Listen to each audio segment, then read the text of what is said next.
Welcome back to our conversation about routine. Now, I've already had a few conversations about this, so please go to my YouTube channel, check them out, and there's more to come. So if you subscribe, you'll find out about them. Oh, there's a reminder. How handy. Okay, routine. What are the sorts of things that we need a routine around? What are the sorts of things that can really benefit us when we have a routine? I'm going to start with one that won't be obvious to a lot of you, or to a lot of us. So the area that I'm talking about is what I would call the spiritual. Now, I know I've got good friends, close friends, who aren't interested in that conversation. At the same time, I know that spirit is something that's important to them. You might have other words for it. You might call it, I know, the universe. You might call it God. You might call it religion.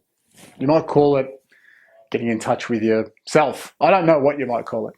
I call it spiritual. And when I say spiritual, I'm referring to that part of us that we can't really touch or sense other than when we have feelings outside of the senses.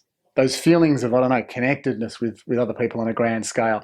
Those feelings that we're part of something bigger than ourselves. Now, the reason why I suggest this is a critical part, and I'll give an example in a moment, is that I believe the spiritual part of us is what draws us into the most excellent version of our life.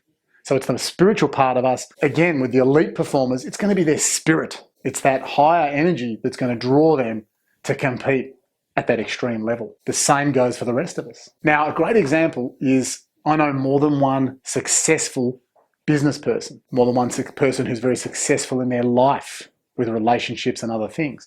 They haven't always been. They've had their struggles. And where it turned around was once they started to look at their spiritual world. And in fact, in many cases, they actually spend their first moments, minutes, hours, in some cases, with their God. And these guys are some of the most successful in the world. If you want to look at a great example, he's all over the place. Eric Thomas, E.T., the hip-hop preacher. You'll find he spends hours with his God every day. He gets up before dawn, hours with his God, and then he has this incredible life that he builds based on his connection with spirit.